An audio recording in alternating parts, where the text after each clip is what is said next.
Shalom, Kol Haloyim, Yahweh, Bahashem, Yahweh Shai, Bahashem, Racha Kodash, Shanya Kubad, Gadwala Rekwab, Zakoyim Nawa, Wa Shalayakim Nawa.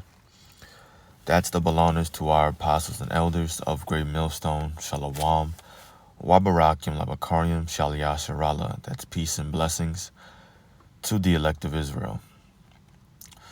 Just wanted to make a quick video of something that was on my mind. As you can see, the title will be, the title will be, Do Your Best and Let the Lord Take Care of the Rest.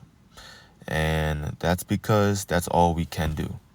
Of course, we all go through different trials and tribulations.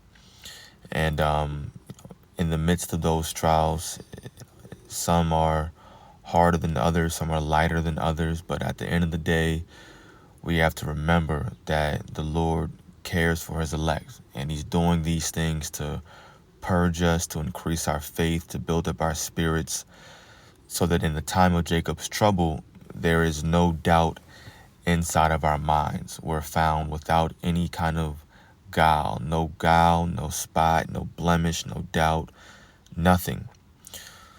So all these things are happening to keep us on the right path to receive salvation. And that obviously means that the Lord is in control. So in a carnal sense, when these different trials and tribulations happen, you have to remember, all you can do is do your best and let the Lord handle the rest.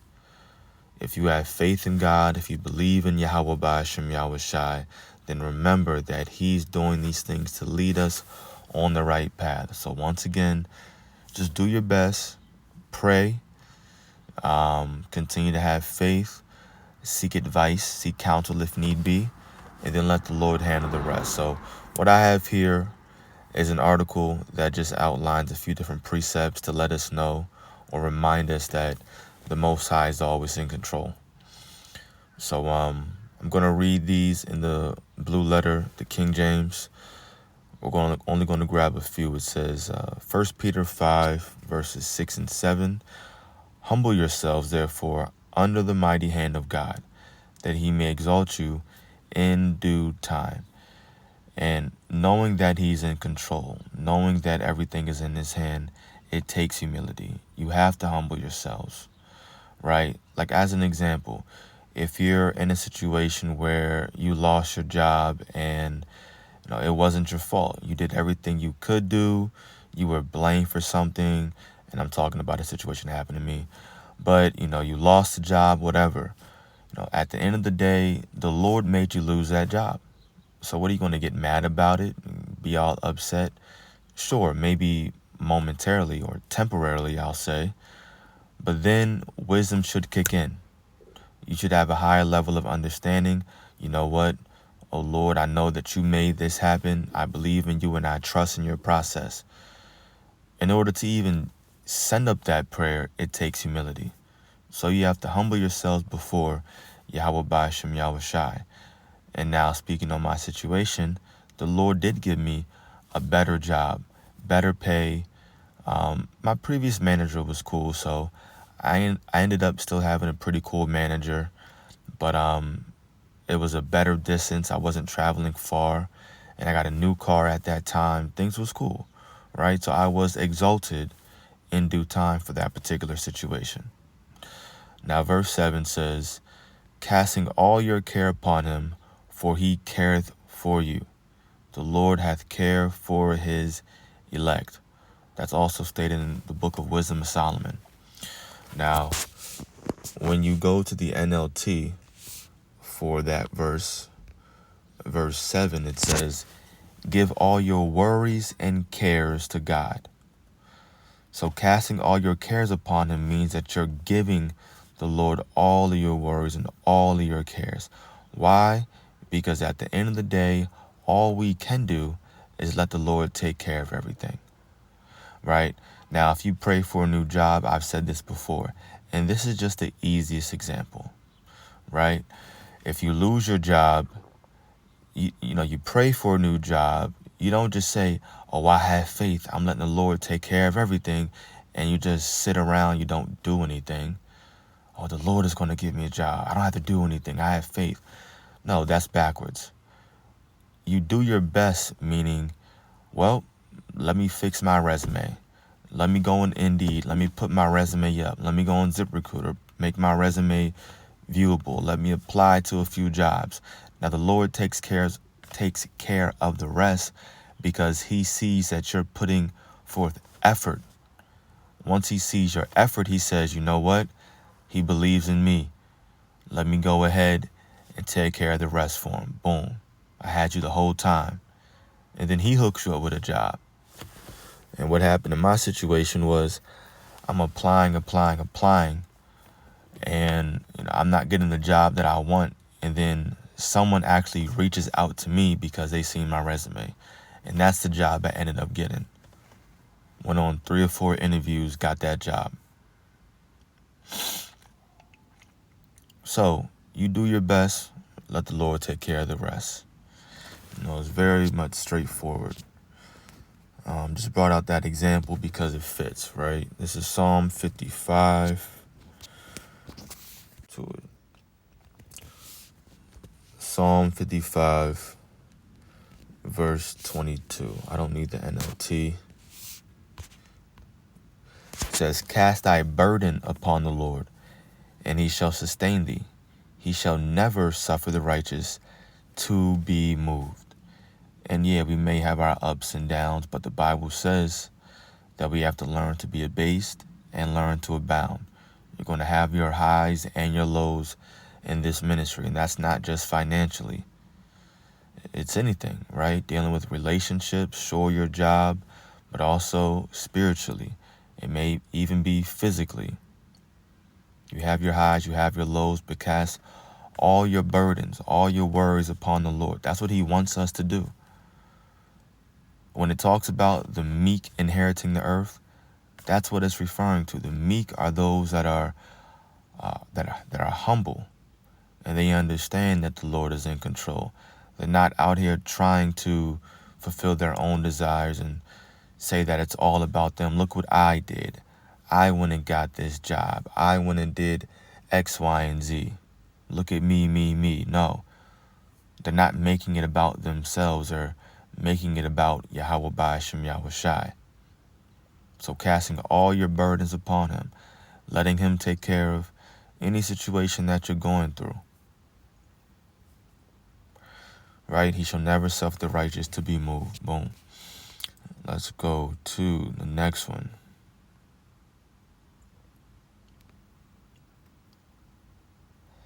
Yeah, Proverbs is good. Oh, okay. Yeah, that's good. We'll do that. Proverbs 19.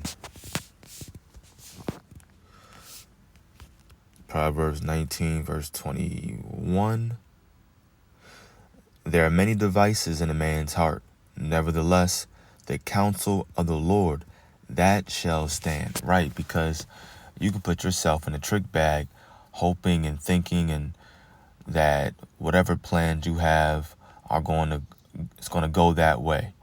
And then all of a sudden, the whole time the Lord had a different purpose, which happened to be better than what you planned, but because it didn't go the way you wanted it to, now all of a sudden you're lacking faith. Oh Lord, I prayed for this and it didn't go that way. Why, Lord? Why?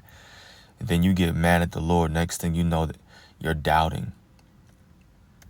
Meanwhile, the whole time the Lord was setting you up for true success, which is salvation. That's why you have to let the Lord take care of everything. You have to let him take care of the rest. Going back to the job situation, there were a few jobs where I was like, man, this joint will set me up. I'm straight. But I didn't get it. Things didn't go the way I had planned, and that's fine, because I trust that the Lord is keeping me on the right path to receiving salvation. The Lord isn't worried about setting you up to be the most comfortable here in Babylon the Great. His counsel will stand. What he deems proper or fit is what's going to happen. That's what's going to manifest. We don't truly know what's best for him. That's why we have to lean on him with all thine heart. That's what the Bible says. Lean on the Lord with all your heart. Trust in him. Let him take care of everything. You may think that something is good for you, but that's leading you down a worldly path, and maybe it takes you out of the truth. Okay, cool. Well, whatever the Lord does for you, Tawada Yahweh Ba'ashem Yahushai. I'm still in this ministry, still got your knowledge.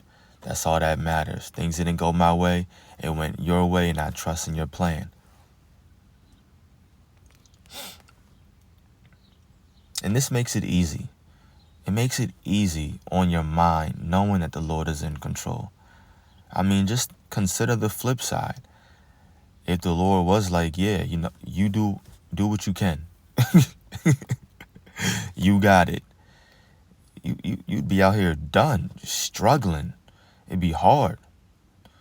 But now that we know that at the end of the day, all that matters is salvation, and if we're still in this ministry and we have this knowledge, we're on the right path, it makes it so much easier to cast all your burdens on the Lord and to just allow his counsel to stand. Now it's like, whoo, you get a chip off your shoulders. All you got to do is your best. And then just have faith that the Lord is taking care of everything else. Yep, the Lord got me. I'm doing what I can. I'm doing my best. I'm trying. That's all he wants. And you'll be good. Let's grab maybe one more. Romans is good. Proverbs 16 at verse 9 said the same thing as what we just read. Yeah, I'll get Romans. Romans 8, verse 28. And I'm going to highlight that. I think this is my aunt's favorite verse. She quotes it a lot. I believe it's this one. Yeah, Romans 8, verse 28. And we know that all things work together for the good, to them that love God, to them who are the called according to his purpose. That's what it's all about. It's all about the Lord's purpose. And the Lord's purpose is coming down to salvation. That's the end all be all.